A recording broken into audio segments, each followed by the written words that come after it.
It's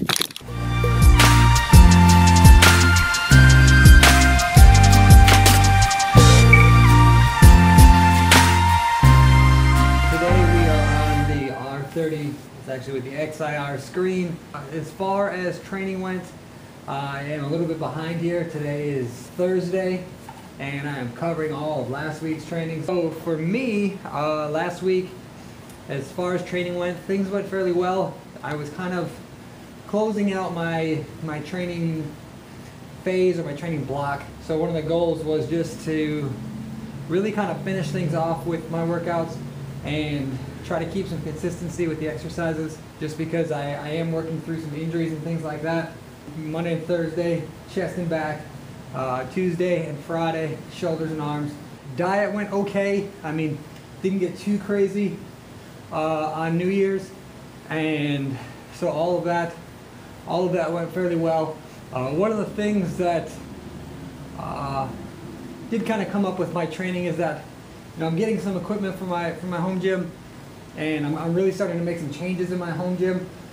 One of the big issues that I've always had is trying to be too much of like a bargain shopper. Like that's just, it's in my blood. You know, working here, I'm able to see that that's not really the best thing to do when it comes to fitness equipment. If you're gonna be buying exercise equipment, whatever price you set, go above that a little bit. I mean, you know, if you are looking to get a home gym and you want to spend 500 bucks, amp that up by a couple $100, just because the benefit is going to be so much greater. The feel of the equipment is going to be so much smoother. The effort that you put in, you're going to get back out of that, because that's one of the things that happens when it comes to lower grade equipment, is the effort you put in, the machine is kind of absorbing that, because you're having to deal with bad bearings, or you're having to deal with a pulley system that's just not as smooth as it should be. That's something that I deal with. That's something that I actually have a problem with as well. So I'm right there with you. I do understand that problem. The big thing is just learn from my mistakes. I mean, one of the things that I can't show you, just because it's a little bit, it's not necessarily unethical, but it's not how we want to go about things, talking down about something else.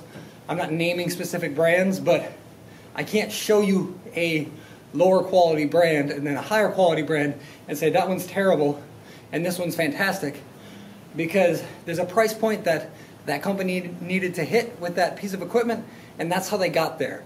They downgraded certain components, they decreased the thickness of the metal, they decreased the quality of the pulleys, they decreased the quality.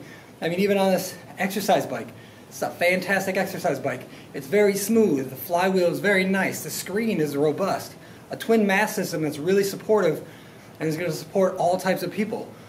These are things that would have to be downgraded quite a bit to be able to get into a lower price range. So it's really important to be looking at things and understanding that to hit a certain price range with exercise equipment, companies need to make sure that they're still making some money on that. And that is also where those things start to get downgraded.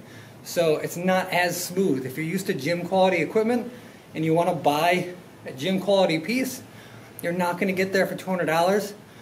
It's not going to work out like that. In your head it might, but in reality when you get it home, it's just going to feel very choppy. That's all for this week. Next week's video is going to go a little bit more into how I am making changes into my program, how I kind of decide what is going to be best for me overall to make those changes into what I'm thinking as far as how I make sure that I am going to plan that into different phases of training so that I can progress.